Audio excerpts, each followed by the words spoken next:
Hey, Vsauce, Michael here. Attachment. Of two people's lips kissing. The average person will spend about 20,160 minutes of his or her life kissing. And the world record for the longest continuous kiss is 58 hours, 35 minutes, and 58 seconds. But why do we kiss? I mean, if you think about it, it seems kind of weird, right? I mean, sure, today, kissing represents peace, respect, passion, love. But when the first two people in human history kissed, were they just kind of being gross? Well, let's begin with what we do know. Kissing feels good, and it's good for you. A passionate kiss burns about 2 to 3 calories per minute and releases epinephrine and norepinephrine into the blood, making your heart pump faster. Kissing, more often, is correlated with a reduction of bad cholesterol and perceived stress. But these positive effects didn't become widespread by accident. Why did brains and bodies that love kissing become so common? Well, a popular story holds it that Pac-Man's shape was inspired by the shape of a pizza with a slice missing. But Toru Iwatani, the creator of Pac-Man, admitted that this was only half true. Pac-Man's shape was also inspired by rounding out the shape of the Japanese character for mouth. And it's mouths and Pac-Man's favorite activity, eating, which together bring us closer to the heart of the kiss. Evolutionary psychologists have argued that what we know today as kissing may have come from kiss feeding, the exchange of pre-chewed food from one mouth to another. Mother birds are famous for doing this, and many primates are frequently seen doing it as well. Not that long ago, it was common between human mothers and their children. In fact, before commercially produced or DIY baby food instructions were readily available, it made a lot of sense. Recently, Alicia Silverstone uploaded a clip of herself mouth-feeding her child. It seemed strange to some people, but even though, yeah, it exchanges saliva, which, like any contact with an infant, can transfer pathogens, healthy mothers and healthy children can benefit from the fact that kiss feeding provides nutrients, carbohydrates, proteins, iron, and zinc, which are not always available in breast milk. Plus, an adult's saliva can help pre-digest the food, making vitamins like B12 easier for the baby to absorb. So mouth-to-mouth attachment has a history of intimacy, trust, and closeness. Your saliva also carries information about who you are, your level of health, and mucous membranes in our mouths are permeable to hormones like testosterone, making a kiss a way to taste test a potential mate. A good kiss can be biological evidence that your kisser might be a good mate. So as a strategy for mate selection, prehistoric people who enjoyed kissing and did it more often may have made better decisions, picked better mates, reproduced more successfully, and eventually become the norm, giving us, people who love kissing. Any infant could have seen those benefits coming from a mile away. Even though an infant's vision isn't that great, from birth to 4 months, babies can only focus on things about 8 to 10 inches away from their face, which not surprisingly is about the distance to their mother's face while breastfeeding. So faces, especially those looking right at us, tend to be the very first things in our lives we can focus on and see clearly. This might explain why we are so good at detecting faces. Humans are off the charts when it comes to this. In fact, we tend to see faces even when there aren't any. It's called pareidolia. Because humans are so cooperative, it makes sense for us to be good at recognizing faces, and more importantly, detecting when someone is looking directly at us and clearly expressing when we are looking at someone else.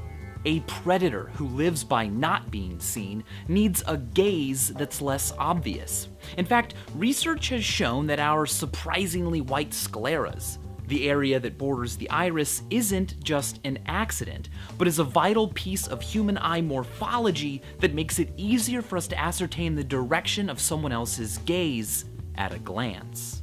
We also have impressive gaze direction networks inside our brains, containing individual neurons that fire when someone is staring directly at us, but that stop firing if the gaze shifts just a degree or two.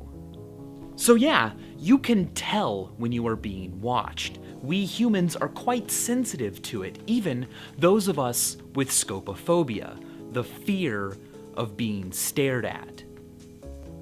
But to be sure, in order for this to work, the other person's gaze must be within your line of sight, your field of vision, that is, you can see them.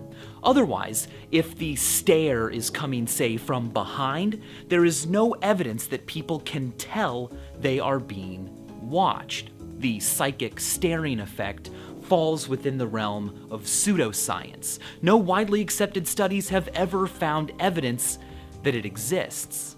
Anecdotally, what's more likely is that the very act of rubbernecking to see who's watching causes people to look up and for your gazes to attach. But what about attachment when no one is watching? One explanation for an infant's love, attachment to their mother, doesn't involve vision or staring, but instead food. The idea is that we love our mothers because as soon as we are born, they are a source of life-sustaining nourishment. But what if that nourishment came not from a loving mother, but from a scary wire mother? In the 1950s, Harry Harlow conducted a series of famous but controversial experiments on monkeys at the University of Wisconsin-Madison. Harlow's findings had substantial implications on our understanding of attachment, but by today's standards, his work would largely be considered unethical. In one of his most famous experiments, Harlow separated young monkeys from their mothers as soon as they were born and stuck them in cages with two fake mothers, a soft one wrapped in cloth that did nothing, and a cold mechanical mother made of wire that nonetheless did provide food. But despite being a cupboard mother, the young baby monkeys didn't bond with her. When Harlow or his team scared the baby monkeys with a strange contraption, the monkeys ran and clinged not to their wire source of life-sustaining nourishment, but to the soft, cuddly, and otherwise useless cloth mother. This suggested that warmth and comfort was more important than food when it came to nurturing attachment. Harlow also built a rejecting mother, which used a blast of pressurized air to push baby monkeys away.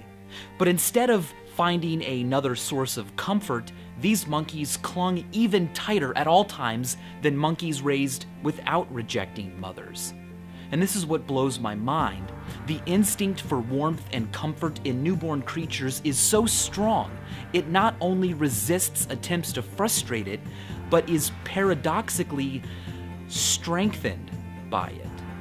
Eckhard Hess tested this by using electric shocks to discourage ducklings from following the object they were imprinted on.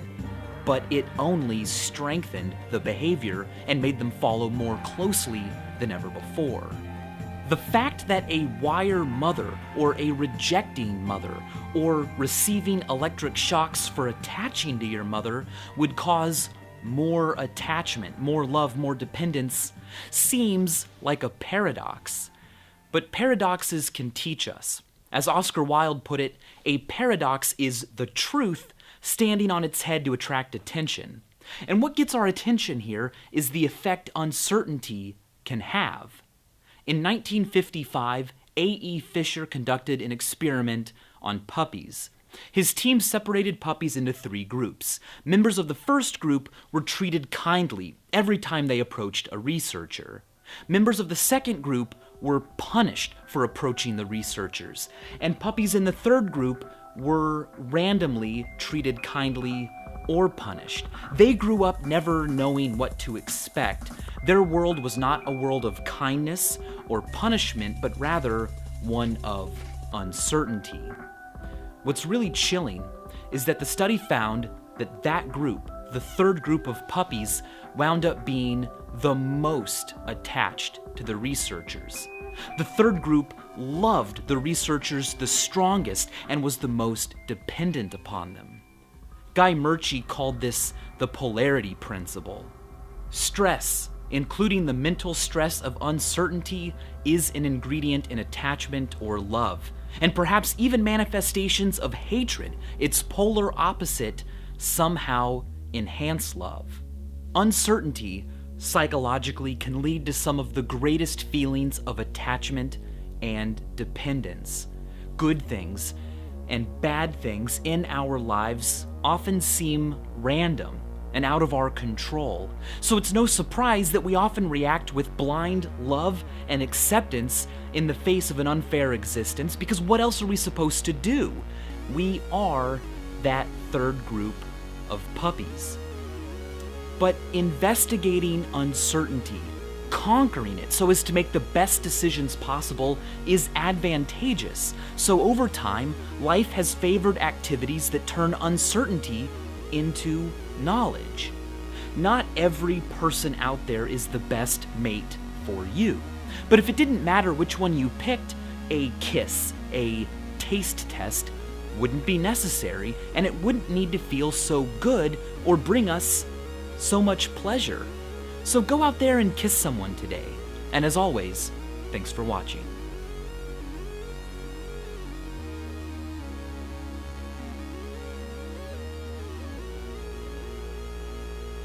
By the way, tomorrow I am headed to the European Space Agency's spaceport in South America with Euronews to watch a rocket launch in real life. Do you have any questions about space or space travel today? Let me know in the comments below and I will ask the experts your questions.